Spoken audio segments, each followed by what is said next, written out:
All right. Hey, welcome to the Off the Cuff, man. It is Monday night. We're going to get into it tonight. It's Off the Cuff podcast by Rocked On Detroit Lions. Glad you guys could all join me tonight.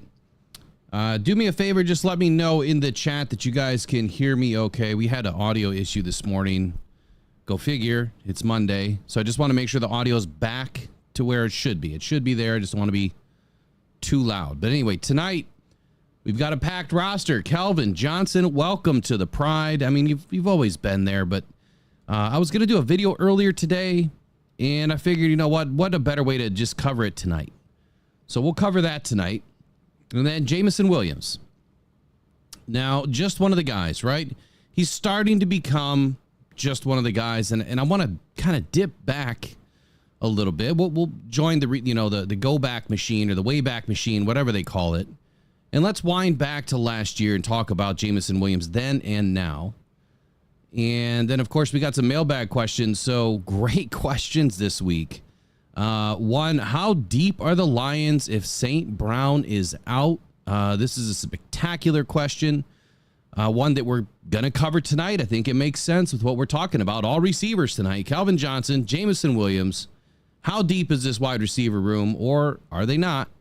And fourth down, Dan Gamble, is he done? So another great question that came in. Obviously, some information that popped up, this week. Braylon Dennis, Eric does not do the Off the Cuff podcast, but morning stuff, he's in Minnesota. So he's off for a few days. But we'll be back in 90 seconds. Let's get it kicked off. Here we go.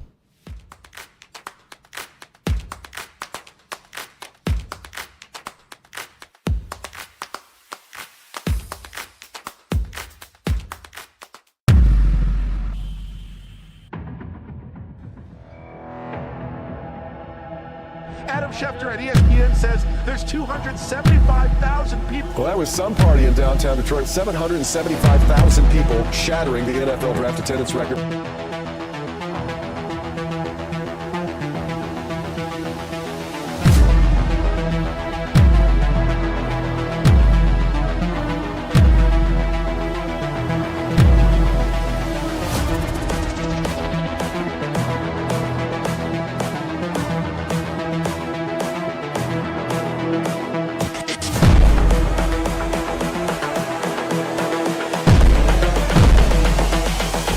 This is the future.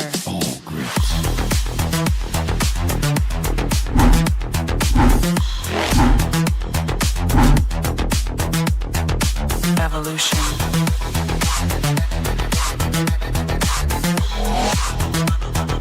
This is the future.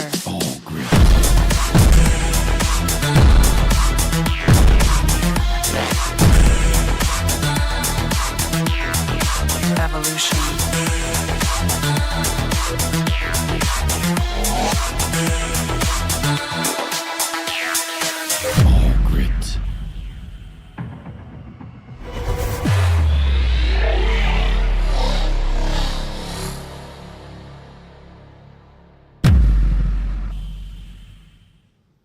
All right, and we're back.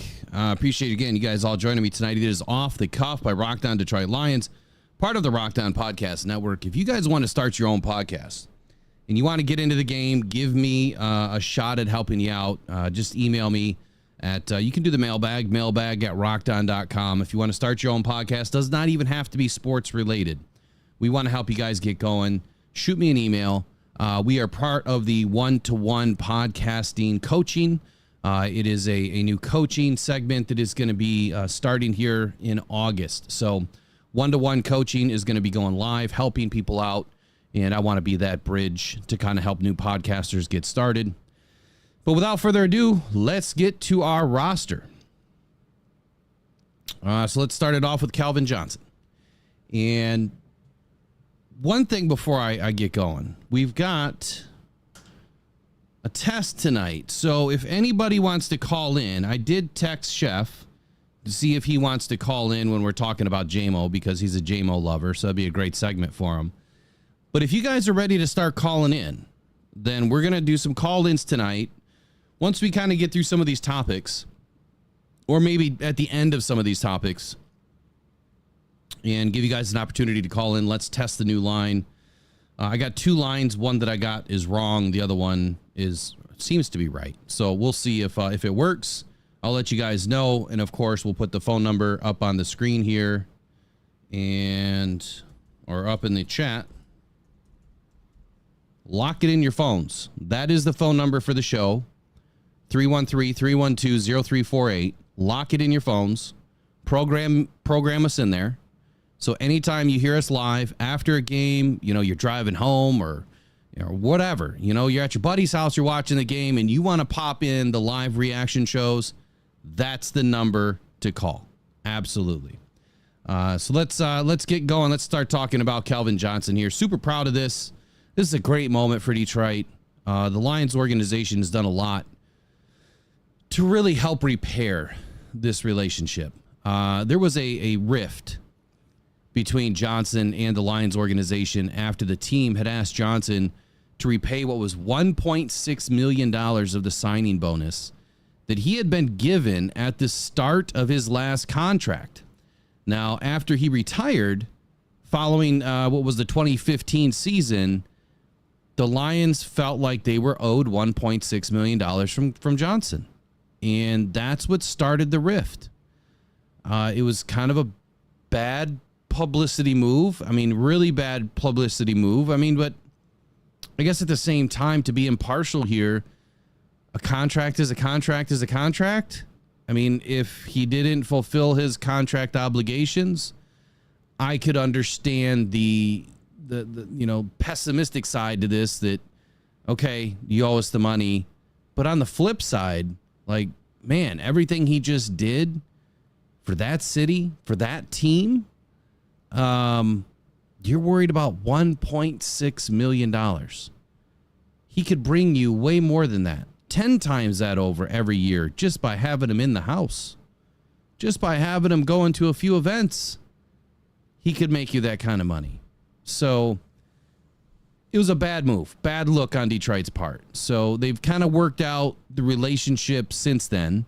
Now, last year, Hall of Fame wide receiver Calvin Johnson returned to host a high school football camp, welcoming all positions. It was in partnership with the Lions. And Calvin Johnson told ESPN that he gave Mike Disner the credit for helping to repair his relationship with the team. And this is where Johnson was quoted, and things started to finally come back together. He said, "I always say Mike Disner's been a huge part of bringing this thing back together with the team. So I'm appreciative of them and the Lions, appreciative of the whole organization, allowing me to have it here and collabing with me and doing that, because it's a heck of an experience for these kids." So what he's saying here is, Mike Disner obviously was a big part of bringing these two back together, the organization and Calvin Johnson. And Calvin was extremely thankful, appreciative, as he said, that the organization was part of now, his camp for the kids, and how big, of a deal that was to him. And that's how this started, just that little link of getting this relationship put back together. But then even Lions head coach Dan Campbell, who we know, former teammate of Calvin Johnson, he had, revealed, in fact, that Johnson was an unbelievable teammate. Exact words, quote, "unbelievable teammate" by Coach Campbell. Now, despite his massive success, Calvin Johnson was as normal as they are, just a normal dude. Campbell played alongside Johnson in Detroit in 2007 and 2008, of course, going through that dreadful 0-16 season, and says he welcomes his feedback, he being Calvin Johnson, and advice as the Lions look to rebuild off of their 9-8 finish the previous season. So talking about 2022. Now, what I was saying earlier about the camp, that was 2022 as well. So something tells me that, Dan being back with this team and being the coach of the team, maybe that sparked the reconnection a little bit sooner rather than later. Maybe, the Lions organization and Calvin Johnson and Dan Campbell were, what took all three sides really to put this back together, because Coach Campbell loved Calvin Johnson as a brother. I mean, they played on the same field together. They went through their battles together. They knew each other pretty well. And I would just guess here that Dan Campbell had something to do with this relationship. But Dan Campbell had this to say about Calvin Johnson. He said, to have him here, there's a level of respect that will always be there for me. But even our players, they know who he is. This was during OTAs on May 25th of last season. Anybody who has played around this game, they understand the type of player he was from a production standpoint. I wish they knew what kind of a teammate he really was. I wish they had a chance to actually play with him. But it's good to have him here. It's good. It's good. It's good for us. I can only imagine what kind of a teammate Calvin Johnson was. But my goodness, there's so many memories that just start running through your head of Calvin Johnson running down the field in triple coverage and snagging balls out of the air and just making, crazy catches left and right. The guy was unstoppable. And to think that this would have been our second, at least in my lifetime, our second, player that has reached the status like a Barry Sanders and a Calvin Johnson did, to think that their relationship ended in a very awkward way. I kept telling myself, man, this can't be again, can it? Did we not learn from the first time? We being the Lions. Obviously, as fans, we can't do anything about it. All we can do is sit back and wonder what the heck is going on. Why does this happen? But anyway, Johnson's going to be honored at halftime at the September 30th game, Seahawks game of all games, Monday Night Football. So the entire world gets to watch this one. They get to see Calvin Johnson enshrined into the pride of the Lions, which, by the way, was first unveiled in 2009. So just a year after, the 0-16 season, they decided to try to do something, right? And the Pride of the Lions was born. It's been a permanent display at Ford Field, which honors the best players in the history of the franchise. Johnson will now become the 21st member of this Lions honor here. That list now contains, last season we saw offensive tackle Lomas Brown. 2 seasons before that, we saw linebacker Chris Spielman. And then you also have Roger Brown, Alex Karras, Herman Moore, Lem Barney, Jack Christensen, Dutch Clark, Lou Creekmer, Jason Hansen, Dick Night Train Lane, Yale Larry, Bobby Lane, Dick LeBeau, Barry Sanders, Charlie Sanders, Joe Schmidt, Dick Stanfell, Doak Walker, the old Okie Doke, right? Alex Wojciechowicz, or Wojciechowicz. I don't know how to say his last name. Alex W. Anyway, that's the last guy on the list.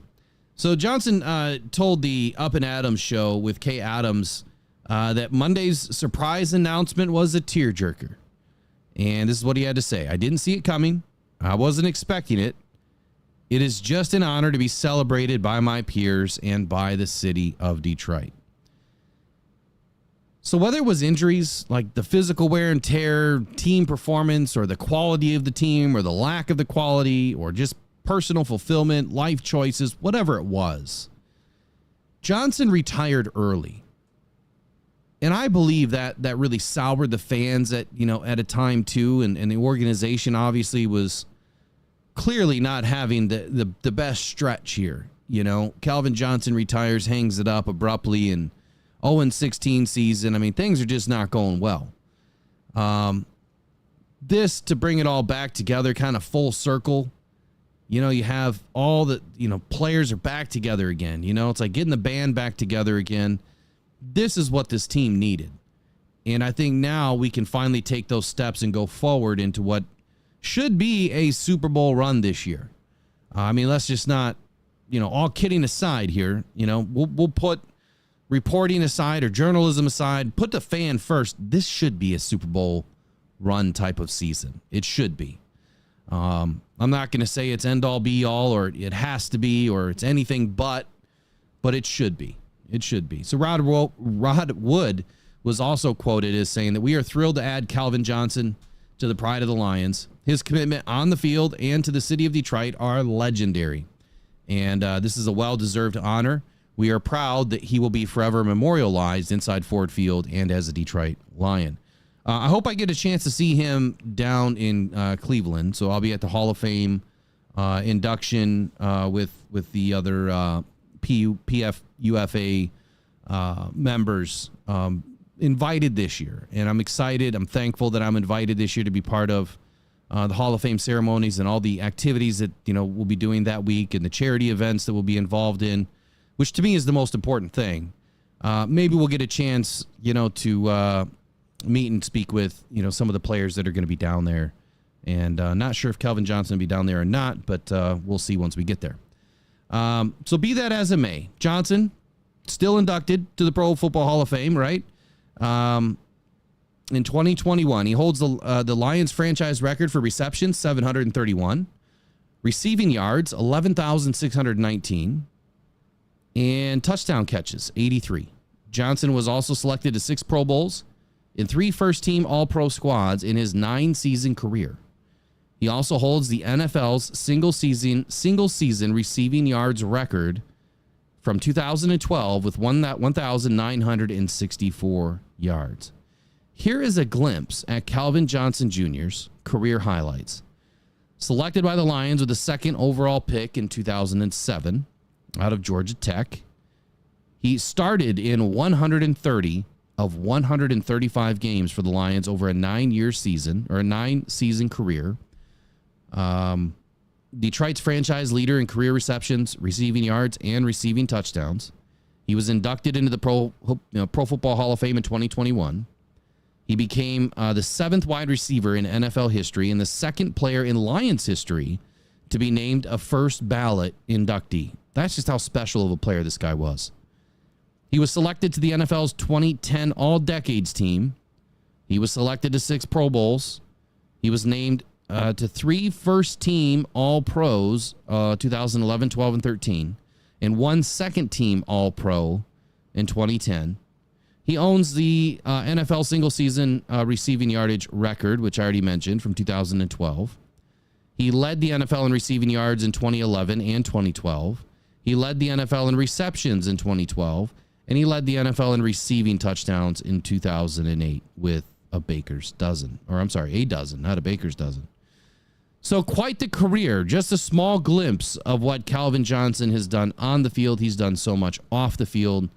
And he is involved heavily in trying to find ways for athletes to find alternative methods to pain relief. So what do you guys think here about Calvin Johnson? You guys excited about this? And no, Braylon Dennis, I was confused about that too. So no Billy Sims. No Billy Sims in the Pride. I thought for sure that he was part of it, but I guess not. All right, so Braylon says, "Oh, you tried to call? Yeah, it's not even on yet, man. It'll be on here soon. Hold on here. I don't even have it plugged in. I got to get through my little spiels first, and then we open up the lines. Give me 1 second."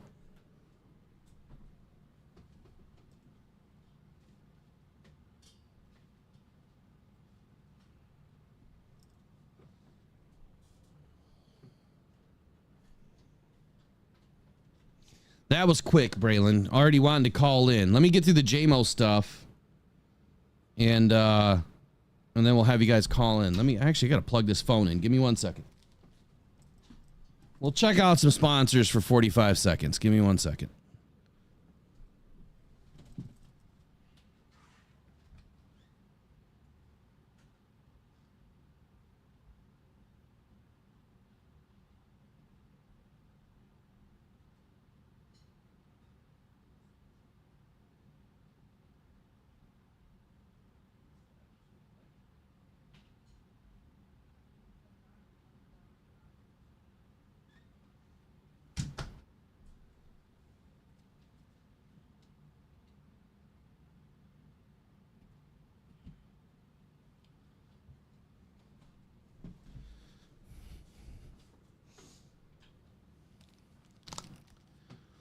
All right. We are back. Let's let this phone charge for just a minute, and then we'll fire up some phone calls.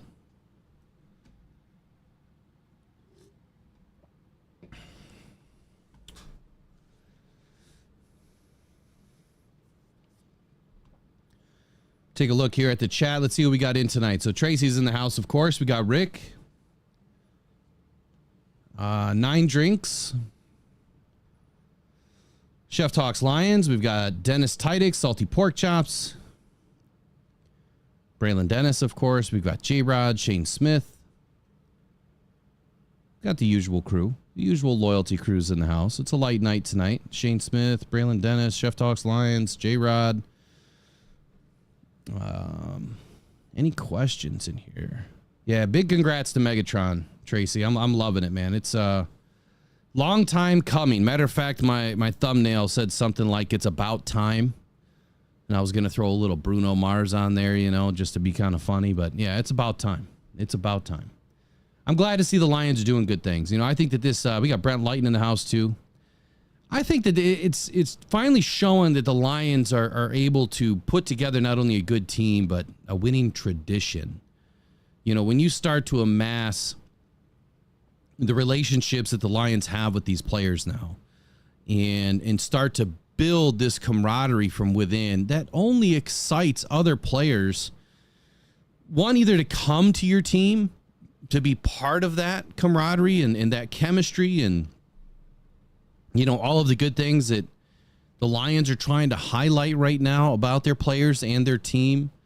I think that, you know, that's a big part of winning tradition is you have to have your core fundamentals, your core principles, of course. You know, you got to have the right coach. You got to have the right GM, all the normal stuff that you want, right, and need to have a winning organization.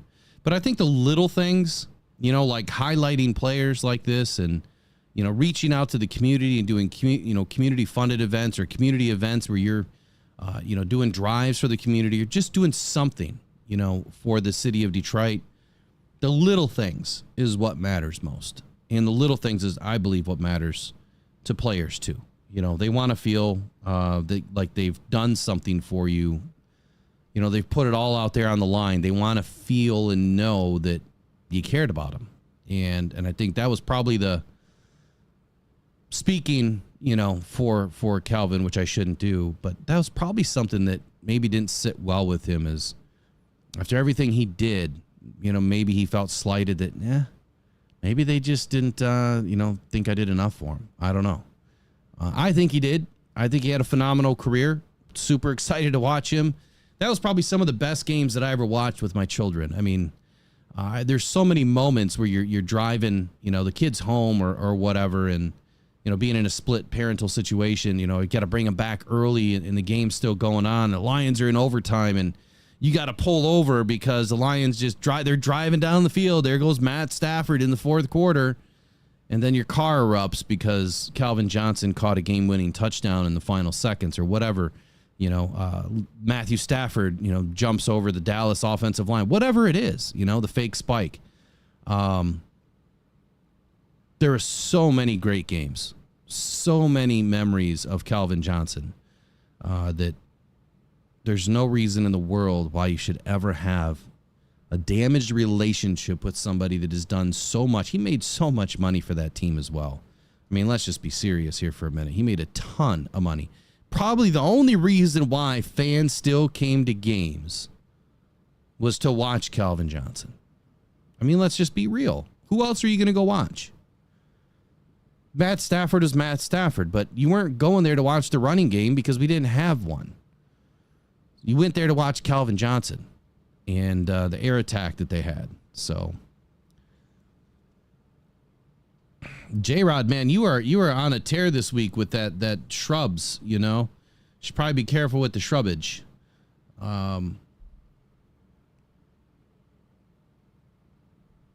Yeah, I gave Megatron a high five. He has tennis racket hands. Yeah, he's got big mitts, that's for sure. Oh, you guys are nuts.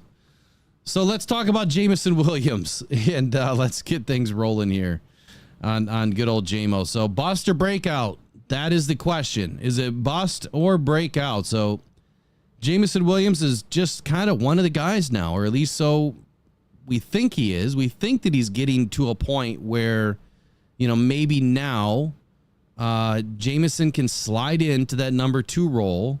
I've even seen some headlines where they're thinking he's going to be the number 1. Yeah, I don't think so. Not yet. It would take quite a bit for him to unseat Amon-Ra St. Brown. Like a lot. I don't see that happening.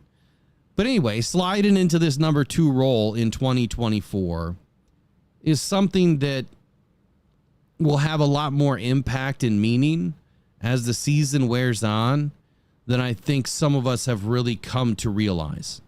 And the reason why is it kind of goes into the mailbag question of how deep are the Lions? And so we're going to kind of cover both of these, go back and forth a little bit. But that's exactly what we're going to get into now. See, there's Chef Talks. Yeah, you got your eye on me. You know what? I might just go off the deep end on JMO here. All right, so here we go. Jameson Williams, bust or breakout? Just one of the guys. First, I would like to highlight a quote by Jameson Williams. And I feel maybe, just maybe, the kid kind of gets it now. And you might be surprised, Chef. You could be surprised tonight. So here we go. Coming out of the bye week last season, he was focused on the Lions continuing to accomplish their team-wide goals. And this was the quote that he had back then. He says, "I don't really have any personal goals. I just want to keep winning. We have a real good team, good season going right now. I'm just focused on winning. Maybe we can get far in the playoffs and do something big." I was shocked when I heard this. I was shocked and I was kind of nervous, I guess. So the fact that he said he didn't have any personal goals, that kind of shocked me. Like, you've got to have personal goals no matter what. Your personal goal, if you just want to keep winning, is you just need to keep blocking, right? Don't drop the next pass. That should be your personal goal. Don't drop the next pass. But I really loved what he was saying here. We have a real good team, good season going. I'm just focused on winning. Maybe we can get far in the playoffs and do something big. Like, he finally had the aha moment. Like, it's not me. It's not about me. This is no longer Alabama. This isn't college. Like, we've got this amazing cast of people. I don't have to do it all. And nor should I be expected to do it all. I just need to go in and do what? My job. That's all he had to do, was his job. And if he could just do that, then maybe the Lions would have a better opportunity to go further, in which they did. And I think that, things really started to click for this team each and every single game last season. It seemed to steamroll, Snowball just started at the top of the mountain. By the time it got down, man, it was a new mountain. So it was around that same time that Dan Campbell also had some good feelings for JMO when he expressed that JMO was gaining confidence and feels like he is one of the guys. And here's Dan Campbell's quote. He said, "He's improving. I think I said this earlier. He feels like he's one of the guys now. He's part of the team. He's one of the guys. He's putting in a good day's work. He's physical. He's tough. And so the more that he earns the stripes here, the more opportunities he gets." Remember, no block, no rock. That was the whole point of last season. It is every season. You got to get out there and put your dues in, man. And you got to start blocking downfield for the rest of the team. You're earning your stripes. And the minute that JMO started to do that, things really started to turn around for him. And then he goes on to say this: because every time he makes a block like he does, or he runs the routes he's running, he makes some catches. You just gain the trust of everybody around you, and it just keeps going and going. And his comfort level, his confidence level is going up. So he's in a good place right now. He's improving. It's a good thing, man. We're proud of the way he went after it the other day. I think that it spoke volumes that Dan Campbell was noticing that Jameson was starting to grow. right? He was starting to mature right in front of his eyes. And you guys know, many of you that have watched this show for over a year, I've been critical of JMO at times because I didn't see the maturity, right? I just didn't see him growing in a way that I thought a number, 12 overall pick should be. But at the same time, battling the injury that he, had coming into the league, compounding that with a gambling issue, that really set me back. Like I was no longer part of the JMO train. Like I was like, man, this guy he's going to fizzle out. What is he going to do to get it back together? And then I started to think about another guy who entered the league, and Chris Carter, that, he had a whole bunch of off-field issues. But if Chris Carter can come back from the crap that he was doing, there's no reason why JMO, this little bump in the road, there's no reason why that he can't come back and be that receiver that Dan Campbell and Brad Holmes, Ben Johnson, Antoine Randall L. all know and believe that he can be. So Antoine Randall L. said this. He says, it's just a matter of time because he's getting better. He's excited about not just catching the ball, but being excited about being where he's supposed to be when he's supposed to be there. Now I'm going to pause. Actually, I won't pause. About getting blocks for his teammates and stuff like that. Now, I've said this how many times? This offense is a what? Now, you guys can finish my sentence. It is a what? It's a timing offense, right? That's what it is. And the fact that Antoine Randall Al just stated that, he's getting excited about being where he's supposed to be when he's supposed to be there. That is a huge development for a young wide receiver in the NFL in probably one of the more complex systems that Ben Johnson and Dan Campbell run. Very complex system. So it's Antoine Randall goes on to say this. So it's the selflessness, which is huge. He comes out like he wants to do more for the team. Like, oh, I want to catch the ball. But at the same time, he wants to make sure he's doing his part to be where he's supposed to be, when he's supposed to be there, and not just in the passing game, but also in the run game as well. So that's huge, right? This speaks volumes to Jameson Williams' progress, mentally, physically, emotionally, maturity-wise, you name it. He is starting to grow. He was a very young rookie when he entered the league, very young. And I use the term young for another reason. His maturity-wise, I think he was pretty young. Now, I think that JMO's going to enter 2024, which we're going to see here in about 2 weeks in training camp, a totally different man. I think that he has outgrown some of the things that maybe were pulling him back a little bit. And now he's going to enter this training camp just ready to totally take the, cover off the ball, if you will, baseball term. He's ready to get after it. So what I would like to do is I would like to open up the phone lines to anybody that would like to call in and talk about Jameson Williams. If you want to say something about Calvin Johnson, or if you have a memory, of Calvin Johnson or anything like that, that's cool too. But what I'd really like to do is I'd like to get, your thoughts, your opinions on Jameson Williams for 2024. So phone line is open, and the phone number is 313-312-0348. Now, just remember, I only have the one line. I don't have the conference system up yet. That'll be here in about a week and a half or so. So when you call and you hear somebody on the line, obviously I'm not going to answer the other line. Just wait till they're off and then you call in. We'll try to keep it to 3 minutes or less per call. So 313-312-0348. So there you go. Braylon, get to dialing if you want to call in and talk about JMO. So for me, how many yards do I think he's going to have this year, Bobby? Man, I would love to see him get 1,000. I just don't think that it's going to be warranted. I don't think it's going to be needed. And I don't think that, I don't think it's something that has to happen. I think that if he gets around 880 and 8, like 88 and 8, you know what I'm saying? 8 touchdowns, 80 receptions, 800 yards. I think that's a great year for JMO in year 3, which is really year 2 for him. But if he does anything above and beyond that, even if it's 60 for 800, because we know that he's going to get a few touches, behind the line, whether they're jet sweeps or, whatever, the triple option, fake reverse, doohickey, they run all sorts of crazy stuff back there.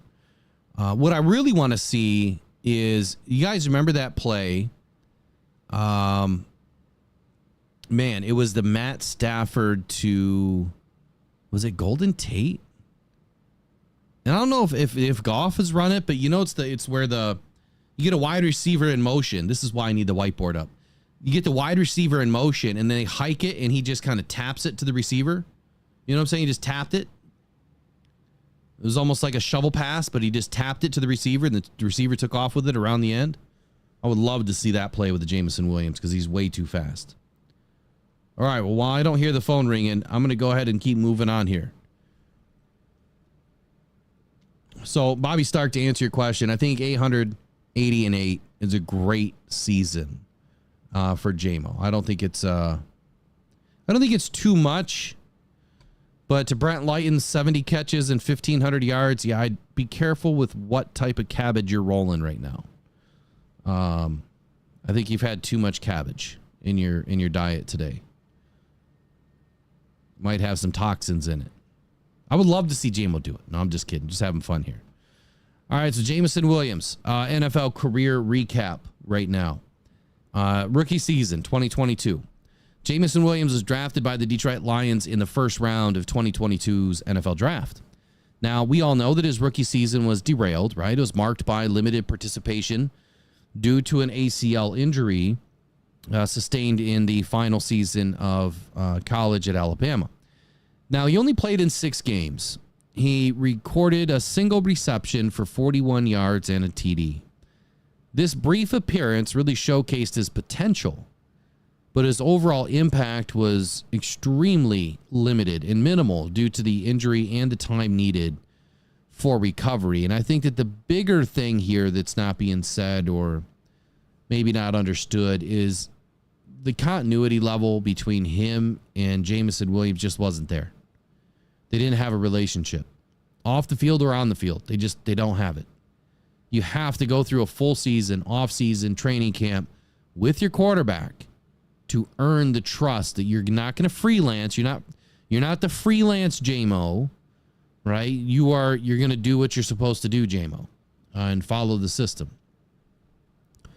Sophomore season, 2023. Man, did this season start off with some promise? Training camp was going great. And, before training camp, obviously got hit with the suspension. But training camp was going great, and then he got injured again in what was supposed to be a pretty big showing for JMO this last offseason. During training camp, we were supposed to see a lot of him during the preseason games. And he ended up getting injured, so not only was he suspended, but now he's going to miss all of his opportunity to earn some time with Jared Goff. So, little disappointing. But his second season in 2023 saw a significant increase in playing time. He played in 12 games. He started 10 of them. He caught 24 passes for 354 yards. He averaged 14.8 yards per reception and scored 2 touchdowns. His longest reception was 63 yards, demonstrating his ability to make big plays downfield. And additionally, he also had 3 rushing attempts for 29 yards and a rushing touchdown, showcasing his versatility, obviously being utilized all over the field. So here's what I will say. So back to Bobby Stark's question: how many yards? How many yards? Does Jameson Williams get? So Chef, you can call my personal cell, but here's the number again. You guys got to lock it in your phones. Go ahead and program it. That number won't change.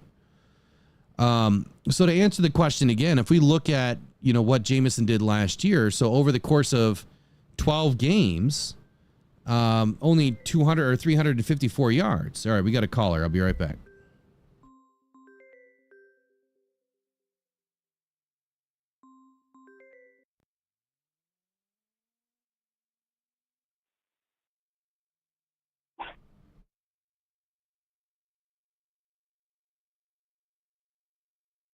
Are you there? Hey, Will. Yeah, this is Will with Rockdown Detroit Lions. Who do I got on the phone? This is Shane. I'm just going to be short and sweet. All right. Since I moved to Texas, thank you for keeping me up with my line information. I want to say thank you so much. I watch you every day. I appreciate it, man. Thank you for watching. So you called in tonight. You want to talk a little bit about JMO? What do you think? What do you think about JMO here in year 3? I think he's actually, like you said, I think he's maturing. I actually have a feeling Dan Campbell pulled him to the side. Hey, bro, you need to calm down a little bit, because I noticed he hasn't been doing that Instagram stuff like he was before. He's calmed down on a lot of it. I've noticed a lot of that. So. Well, do you think he I think he's going to break out year. You think he's going to? I don't think it's going to be like 1,500 yards. I think it's going to be like 900, like 800 yards. He might get like 6 touchdowns. I'm not trying to put too much pressure on the kid, but right. I think he's going to be good for us, man. Do you think? I like the kid. Yeah. Do you think that that an impactful role for JMO is just a complementary role this season? I mean, when you look at Sam Laporta and Amon-Ra St. Brown, where do you fit in a third high-profile receiver into this offense, and then not neglecting Jahmyr Gibbs, but a complementary role for JMO, I feel, is very important. What do you think? Well, I think if he can learn yak, he's going to be a killer. Because all the other teams are afraid of his speed. He can already take the top off. But if he can get that yak down, like St. Brown, oh man, the league better watch out. Yeah, JMO's he's too quick, man. Once he gets going, he's tough to stop. He's very, very quick, especially the longer he runs. But yeah, I agree with you there. The yak gets going, JMO's dangerous. So I really hope they do some more of them jet sweeps with him. Yeah, that'd be great. So one other question for you here. Do you believe that our wide receiver room is a bit thin, or do you feel like we're okay as long as everybody stays healthy? If we're healthy, I think we're okay. I don't even know if Green's gonna, or what's that? The guy, no, not Smith. I don't even think Smith's gonna make the team. Traquan Smith. Yeah, I don't think he's gonna make the team. Yeah, he's probably on the outside looking in, but I got high hopes for him. I just can't wait to see him in camp. That's why the pre-camp 53-man roster is so difficult to do, because we haven't seen any of these guys play. Yeah, we gotta wait till preseason and all that, training camp. Yep, it's gonna be fun. Can you believe that we're just over 3 weeks away from football? Just 3 weeks needs to hurry up.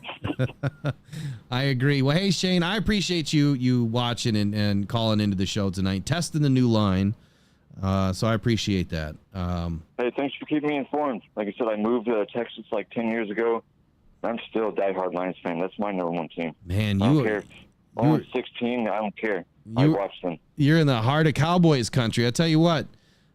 Make sure you send in some mailbag questions at mailbag@rockdown.com. So anything that you want to know, any questions that you have or research you want done, we try to put it to good use with the mailbag questions. So keep us filled up, man. Yes, sir. Thank you and Eric. All right. Thank you. Appreciate you. Have a good night. You have a great night. You too. Bye-bye. All right. So good first call. Hopefully the audio was good. You guys let me know in the chat. Was the audio fine? It sounded fine to me. I just want to make sure that you guys can hear it. Because I don't have desktop audio turned on, which is kind of weird. So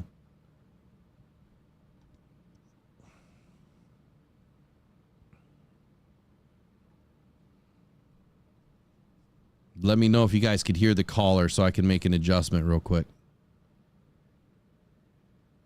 Josh Jackson says, agreed. JMO gets ahead of the play because of his speed. I think he's figured it out now and turns on the burst more towards the end of his route. That's a good take, Josh. That is a very good take. So I'm in the same boat there, thinking that JMO, his speed was just too much at times. And going back to an interview that we did this offseason, when the Washington Commanders, one of the scouts there, he said that Jameson Williams coming out of college was a big-time freelancer. And being a freelancer obviously hindered his ability, towards the tail end of school, but especially as a rookie. Here we go. We'll get another caller. Hey, this is Will with Rockdown Detroit Lions. Who do I got on the line tonight? What's up, Will? I'm with Bob. I'm sorry, who was this? Bobby Stark. Bobby Stark. How you doing, Bobby? What's going on tonight, man?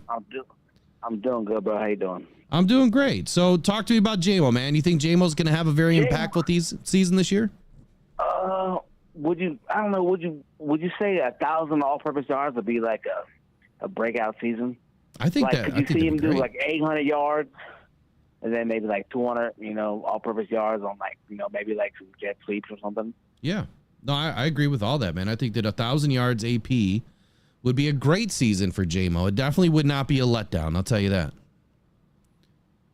What would be a disappointment? Like, say it would be like what would disappoint you, like, as far as number-wise, like as far as like his breakout year, because I keep hearing everybody say his breakout year. So, like, what would like disappoint you, like, numbers-wise? That's a great question. So I have not done the research to look at all of the number 2 wide receivers in the league to kind of see where they line up, but I would say anything under 500 yards would be a disappointment. Yeah, I agree too. But I would say this though too. I think it also depends on, well, how many yards does Sam Laporta have? How many targets is he eating up? How many targets did Jahmyr Gibbs eat up? Do we have a 3rd, 4th, and 5th wide receiver that's getting some play? So I think that there's a lot of things to look at. But if all things were equal, and he had less than 500 yards in his 3rd year, yeah, I'd be disappointed. Yeah, see, that's why I'm trying to like hold my expectations down, because we have Laporta, we have Gibbs who can catch the ball, like we have St. Brown. Like, that's why I'm trying to like lower his expectations a little bit, because I don't think he'll have that monster season. But I hope he does. I want to eat my words because I love J-Mo. I have all the jerseys in every color. I'm like, I want him to just go off. Yeah, he's definitely electrifying and fun to watch. But I would say this, to your point, we have all of these other weapons. So it's not like Jameson has to go crazy. I think that, having a complementary type of a role as a number 2, as long as everybody's healthy and everyone's catching the ball and doing their thing, that whatever he does as long as it helps the team win. That's all that matters to me. As long as he's not a detriment to the team and going, negative plays like fumbles and things of that, or, I get that. Yeah, that's kind of where I'm at. I mean, it's a mixed bag right now because we have so many weapons. Like, we've got a team that I never thought the Lions would have in, 3 seasons, let alone, right now. It's crazy. What's crazy, man, I love J-Mo, so I want him to, I want him to outshine Laporta, St. Brown even. So I want him to have this monster year, but like, we have all these weapons. I don't think that's going to happen, but it'd be nice to, to think that. But, we have too many weapons, it's kind of hard to focus on one player getting that many targets or balls or catches or touchdowns, Well, I think it's going to be really hard to unseat Amon-Ra St. Brown, who has Jared Goff's ear and arm. You know what I mean? Like, they are in they're in lockstep with each other. I don't think you're ever going to unseat Amon-Ra. Yeah, like I said, it's that fan in me. It's like, come on, J-Lo, let's have a breakout. You want to have a breakout? Let's have the breakout. You know what I'm saying? But I don't think it's going to happen. I will say this, though. I wouldn't put it past J-Mo to have a few games that are better than Amon-Ra St. Brown this season. I mean, I think that's what we're looking for is, if Amon-Ra St. Brown is having an off day, your number 2 has to pick it up. So if Amon-Ra is getting covered like crazy and Jameson, slides open, he's got to make use of it. He's got to take it to the house. He's got to get a few extra yards after the catch. That's where we're trying to, see J-Mo rise to the top right now, is be that complementary type of wide receiver in that role and pick up the slack. If Amon-Ra can't do it, you got to do it that day. There's no ifs, ands, or buts about it. Yes, sir. I have one question for you, Mr. Bill Rock. So, say, we put all this expectations on him and he doesn't, he lets us down, this year. Do you think it's, might be there's going to be time to move on from the guy? What would be your, it's time to move on from this guy? What would be your, I guess, bar, low bar? All right, it's time to just move on from this guy. What would be your, time to move on? I really think that I'd have to see what happens throughout the season as far as was he giving us a bunch of negative plays, or was he just not in the game? Did he not, was he injured? I mean, there's a lot of things, but let's just say he's healthy all season. Just wasn't putting it together. Kept on, dropping the ball, maybe a couple of fumbles here or there, a few negative plays that didn't help us at times. Just didn't put it together, right? Maybe he gets surpassed and now he's the third or fourth on the depth chart. I would say, yeah, you're not picking up his fifth-year option for sure. It's probably time to move on, and you're probably going to try to find a trade partner at the trade deadline, if it's that bad. Otherwise, it's the offseason. Yeah. I don't know. Yes, I'm probably going to get scolded for that one. Yes, sir.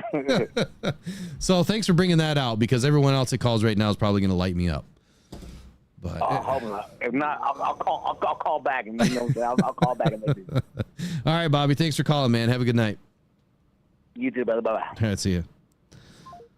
Yep, there it is. When do we get rid of JMO talk? Look, I think it's pretty clear, right? I mean, JMO's got to do something this year. He has all the tools in the tool belt, man. He's got the team. He's got a crazy good team around him. He has everything in his wheelhouse for him. Look, JMO's just got to do it. And I think that he can. I think that he will. But I think if you guys heard what I was just saying, like this is the point of emphasis for me with JMO. If Amon-Ra St. Brown is having a bad day, this is where Jameson needs to rise to the top. It is his time to shine at that time. All right, we got another caller coming in. Rockdown Detroit Lions. It says, Will, who do I got on the line? Oh, looks like they dropped out. Well, whoever called, you can call back if you get a second. So that's where I'm going with this, is Jameson has to be able to fill a role where not only can he be complimentary in each game, right? If you're in a number 2 position and Amon-Ra's getting fed the ball and he's having a great day, let it be. It is what it is. But let's say the next game, Amon-Ra St. Brown is, he's getting shaded over the top. Maybe he's getting doubled underneath. He's getting trailed by a safety. Whatever scheme that they're running on him, you can't get him the ball. Well, that's where JMO's got to go nuts. Then it's his time to shine. That's what a true number 2 wide receiver does in the NFL. If my number 1 can't get it done today, I have to get it done today. And if neither of us can get it done today, damn it, Sam Laporte has got to get it done today. And if the 3 of us can't get it done today, well, then now it's DPJ's turn and Jahmyr Gibbs. They got to get it done today. That's just how it works in an NFL roster. You were looking for, a cast of characters that can back each other up, that can all play at a high level, that can all fill in and slot in and do their job at a high level. Interesting to see what happens here. Brett Lighton says everyone should drop the $5 on JMO to win Offensive Player of the Year at 40,000 to 1. That's craziness. Yeah, if all of us bet that, you better believe they would never let JMO win, because there would be way too much money going out of Vegas and not enough money coming in. Yeah, less than 500 is wild, according to Chef Talks Lions. But that's the question. So, you guys answer it in the chat. Answer it after this live stream in the comments. What is your baseline for Jameson Williams in 2024? What is your baseline? Where does he need to be? He is now going to enter training camp as the number 2 wide receiver on this team. And I guess when you look at his record, so far of what he's been able to put on display, it hasn't been a ton, but man, did he start to have fun and start to come alive towards the end of the season last year, and especially was a big part in that NFC title game. That is the Jameson that we need to see walk into week 1 ready to go. Someone that can take the ball, run with it, and get to the end zone or get open with sure hands this time catching the ball. So, sophomore season recap for Jameson Williams. Williams' second season in 23 saw a significant increase in playing time. He played in 12 games, started in 10. Now he caught 24 balls for 354 yards, which was 14.8 yards per reception. He scored 2 touchdowns. His longest reception was 63 yards. So let me do this. Let me give you let me give you a scenario here. Let's break down what he did in those games. So 12 games, started 10. So 12 games, he had 354 yards.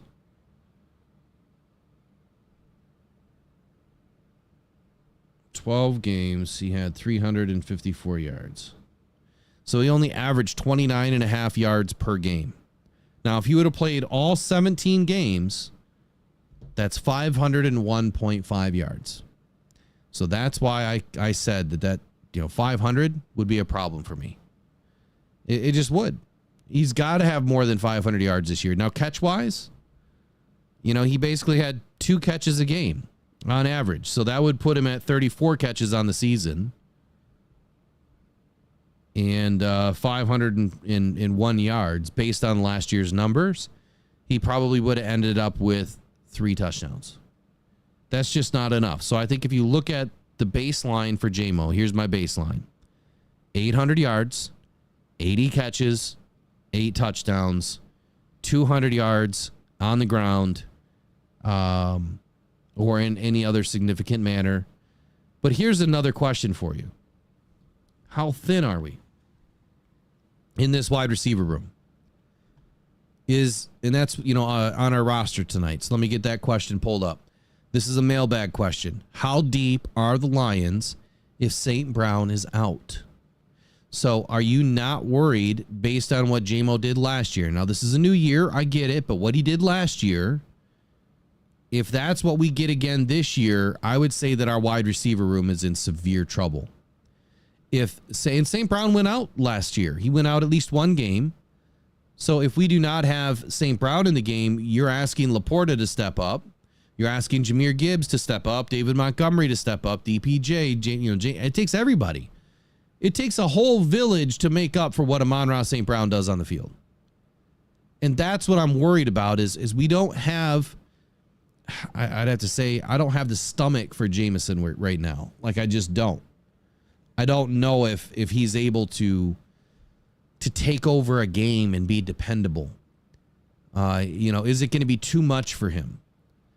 So those are the things that we need to see during preseason. I'm not saying that Jameson Williams is going to have a bad year at all. As a matter of fact, I feel like it's just the opposite. I think he's going to have a great season. I really do, but I've got to see it this year. I have to. To answer the question in the mailbag, are we thin? Or how deep are we if St. Brown is out? Right now, I'm worried if that does happen. I'm less worried as long as Sam Laporta is in the game. I'm less worried as long as David Montgomery and Jahmyr Gibbs are both healthy, because then Jahmyr can then go out in the slot if needed.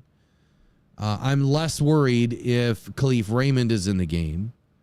So it just depends. But I would say that if we're missing St. Brown for more than 2 or 3 games, then I'm worried. So the question becomes, are we still missing a true number 2, number 3 receiver that can step in at a moment's notice and be that guy? Based on Brad Holmes' answer, I guess not. We have Antoine Green, hasn't done anything yet. We've got DPJ, which we know what he can do. He just hasn't done it in a Lions uniform yet. This training camp is going to be imperative for us to finally see what they can do without Josh Reynolds. We are going to come to realize here real soon just how important Josh Reynolds was to Jared Goff. And I hope that we're at a time now with this team where that impact of Josh Reynolds leaving won't be felt as much as it would have been maybe last year or the year before.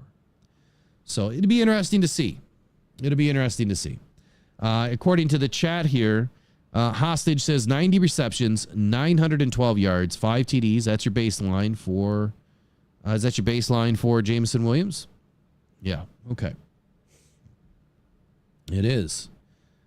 Shane Smith says that he's a little bit worried probably about our depth after Amon-Ra St. Brown. A little worried here.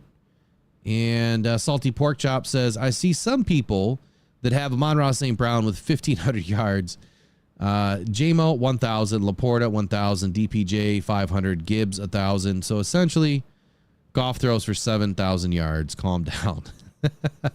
If Goff throws for 7,000 yards, everyone in the chat tonight would get a brand new jersey, guaranteed. David Matthews, Jameson as a number 2 with the experience of this team. I take that all day. This year will be the best Lions team I have ever seen. Hey, I'm on board with that. I think that's a great take. Detroit Fan Man says MCDC kind of told us in the first episode of Receiver, the Lions go as Amon-Ra St. Brown goes. Man, you got a great memory. Luke Nykamp says trust Brad Holmes. JMO is first round talent and will show it this year.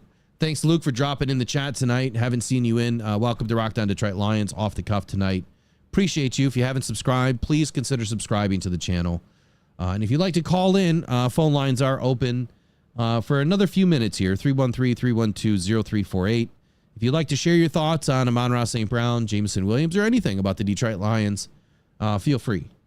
We're going to start opening up the phone lines Mondays and Thursday nights to get you guys ready for the season, because this season it is going to be radio style show all season long, and in the morning show we're going to be doing radio style so we can get you guys in for that extra half hour every morning where we're gonna open it up. And maybe we'll open it up in the morning right away. I know some of you driving to work. We'll get you opened up right away for the first few minutes, and then we'll open it up a little bit later to get some other people involved. Yeah, someone save this video because they want their free jersey if Amon-Ra, or I'm sorry, if Jared Goff throws for 7,000 yards. Yeah, that would be nuts. I don't think any quarterback has ever thrown for 7,000 yards. In sync is the big key here, according to Brent Lighton. That is well said there. They got to be in sync. They have to be on the same wavelength this season, or it just doesn't happen. You know, it'll be like seasons past. It just doesn't happen.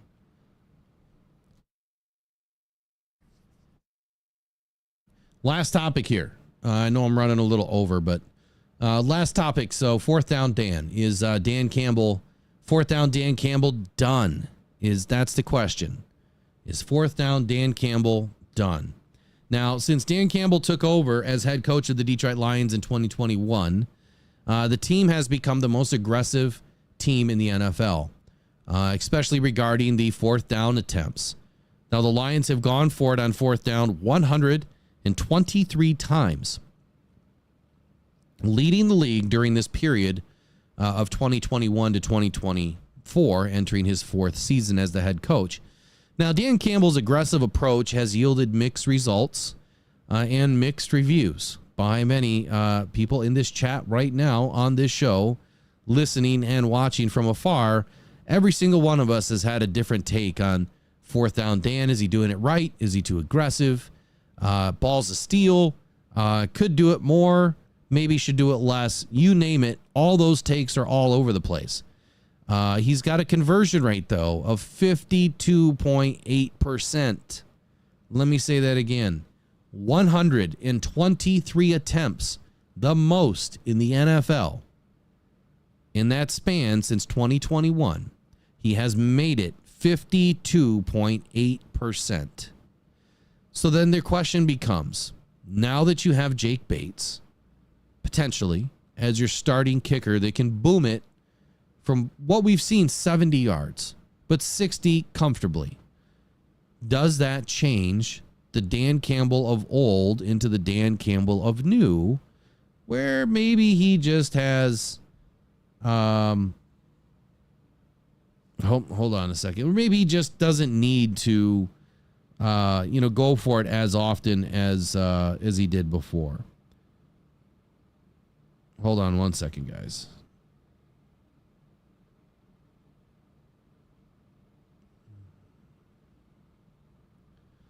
Okay, so Dan Campbell's strategy. It's driven by his emphasis on toughness and a relentless mindset. However, this approach has led to both high risk, high reward situations and some critical failures, at least what some think or feel was a critical failure with the NFC title game. Now, here's a for instance for you. During a pivotal moment in that NFC Championship game against the San Francisco 49ers, Campbell's decision to go for it on 4th and 3 instead of attempting a field goal backfired. Now, what contributed to a loss, despite holding a 24-7 halftime lead, was that the reason why the Lions lost? And I would tell you definitively, no, that is not the reason why the Lions lost. If you have a 17-point lead coming out of halftime, there is no reason in the world why you should lose that game. Now, I was a little bit miffed as to why the offense wasn't getting rolling again, but their defense came out to play. And mistake after mistake is what cost the Lions that game. Whether it was a drop pass or a fumble or numerous missed tackles. There was too many things that contributed to this loss besides Dan Campbell going for it on 4th down.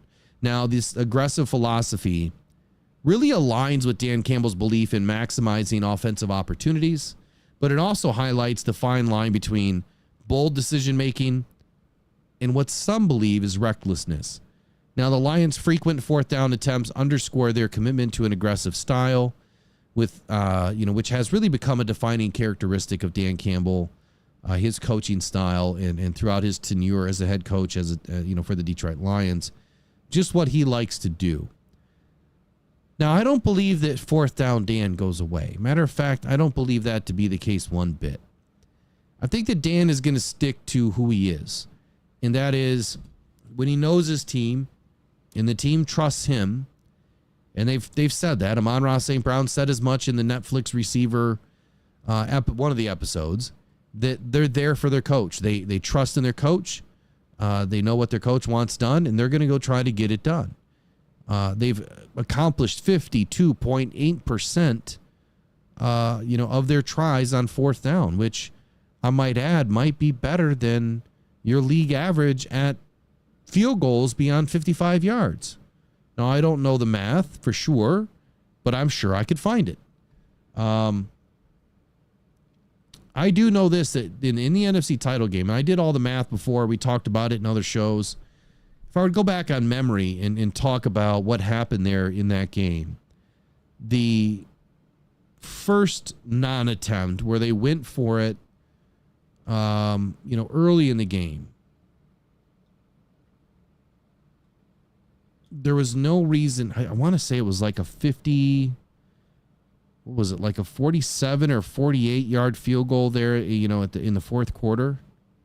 I think it was the 4th quarter. Either way, it was like a 47 or 48 yarder. And Badgley's stats were just not the greatest. Now, he made the majority of his field goals last year. But the league average was probably better than what Badgley's stats were. And I'm not saying that, he made his decision or based his decision off of his kicker, because we've heard Dan Campbell say as much that had no bearing on the decision. Like, he trusts his team. He knew what they could do and what they have done and what they've shown all season long. And matter of fact, what the game is showing them. It all really has everything to do with the game. If you're having success in a certain area and you can get that play 3 yards, probably should have run the ball, to be honest with you. That's probably the only thing that I would have changed is, maybe they should have run the ball as opposed to attempting a pass. But here's Dan Campbell. Is he willing to tone down his aggressiveness? And what did he say about a shocking admission into his coaching style? So Campbell appeared on a Dallas radio program, The Hardline, and was reflecting on his career, which one of the hosts mentioned how far Dan Campbell has come. The coach said that he never thought about coaching earlier in life. Here's a quote by Dan Campbell. "I never thought of coaching. Not really. He said, my whole vision of it coming into the game plan, and the coach is walking out with the bedhead." I have no idea what that means. Let me just rephrase this whole thing. "I never thought of coaching. Not really, you know. My whole vision of it was coming into the game plan, and the coach is walking out with bedhead. They slept up in their office. They got the game plan ready, and it's like they don't ever go home until maybe it's Saturday. I'm like, man, that's just not for me. However, this line of thinking changed for Dan Campbell when his playing career was over. Pretty soon, you can't play anymore, quote by Dan Campbell. And you love the sport and everything about it. You're like, you know what? Maybe this is for me. I enjoy the grind. I enjoy the game. I respect the hell out of the game. I love the guys, being around our players and coaches. I love the chess match and the grind of it. So Campbell also mentioned that coaching is not exactly how it was 20 years ago. For example, the coach stressed the importance of sleep instead of staying up late to try to problem solve. Coach Campbell had this to say: there was a time where more was more, and that's not the case. If you don't get sleep, your creativity is lost. I can't tell you the number of nights as a young coach you're sitting there trying to solve a problem, and I'm not kidding you. 2 hours, I'm on the same problem. And I go to bed and I wake up, and within 5 minutes, I've got it. So while Campbell may not have planned on being a coach, Lions fans are certainly happy that he decided to become one. So Campbell and his team are now preparing to make another run at an NFC crown and Super Bowl in 2024. So that was a little snippet from Bryce Lazenby. Good article here on Sporting News. Now, I will say this. The fact that Dan Campbell never thought about becoming a coach, it's kind of crazy to think, right? Because he's so damn good at it. His mentors before him have clearly done an excellent job. And he's definitely right about one thing. He's right about a lot, but the one thing I want to point out anyway is how important sleep really is. What he said is key. Like, you could sit there all night and continue to work all night long, right? And you're trying to get some work done. But if you're going half as fast, right, you're working kind of half speed or quarter speed because you're so tired, just go to bed. Wouldn't you rather wake up an hour early and put in an extra hour at full speed, or stay up for 2 or 3 hours at quarter speed work? It just doesn't make any sense. Go get the sleep. I'm glad he recognizes that, because I would hate to see Dan, really work himself over health-wise instead of doing it the right way, which it sounds like they're taking sleep more importantly at the NFL level. So that was it for today on the Off the Cuff podcast. Today we talked about a few issues here. A few points on the roster. Calvin Johnson, welcome to the Pride. Super excited to see him get inducted in the Monday night game versus the Seahawks. Jameson Williams, being just one of the guys, is it enough for you as a Lions fan that he's just kind of one of the guys hanging around, getting a few yards, a few catches here, maybe a touchdown every 4 or 5 games? Or is it boom or bust type of season? Does Jameson Williams need to come out swinging in 2024? And then the mailbag questions: how deep are the Lions if St. Brown is out? That is a big question that we're trying to answer. Do we have enough players on the roster to get it done? And then fourth down, Dan Campbell. Is fourth down Dan done? And I would say emphatically, no, he's not. But we'll be back tomorrow morning with the Rise and Grind Morning Show. We've got more unbiased reviews coming up this week. Not tomorrow, though. Not sure exactly what we're going to be doing in the morning, but it won't be unbiased reviews tomorrow morning. So you'll just have to stop in at 8 a.m. to check out what we're up to tomorrow. You guys have a great night. Appreciate the callers calling in. Phone lines are going to start to be open more randomly, but then we're going to get it to a schedule so you guys know exactly when you can call in. We're going to boil it down to some segments. That way we fit everybody's time in and have some fun with it. So that's all for tonight. Off the Cuff, Rock Down Detroit Lions. Again, shout out to our sponsors. Appreciate you guys, Sports Spider and Uper Lights, for being great sponsors of the show. please check out sportspider.com if you want to get all of your news in one place. And uperlights.com if you are interested in rock hounding, the fastest growing sport on the beach even. It's fun. Rock hounding's fun. It's great. Get your family out, get some exercise. Go find things that you didn't even know existed right beneath your feet this whole time. Go to uperlights.com, get your flashlights today. They're not just any old flashlight. These are UV nanometer flashlights. They're not just a white light. They will help you find what you're looking for, guaranteed, at uperlights.com. So that's it for today. You guys have a wonderful night. Appreciate you guys. Go One Pride. Go Detroit Lions. We'll see you all in the next one. Good night.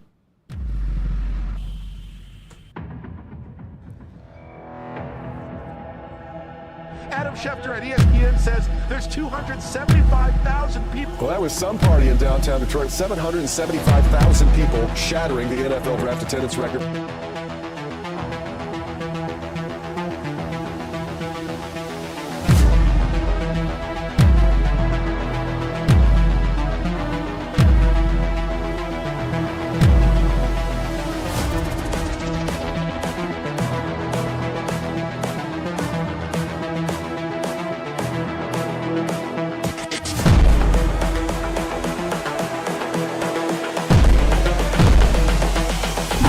This is the future.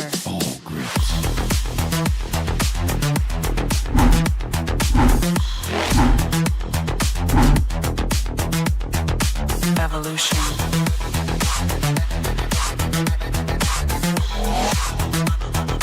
This is the future.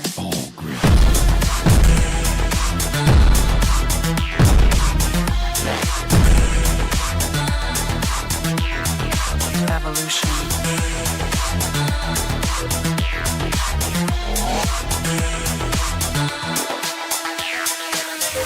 Grit.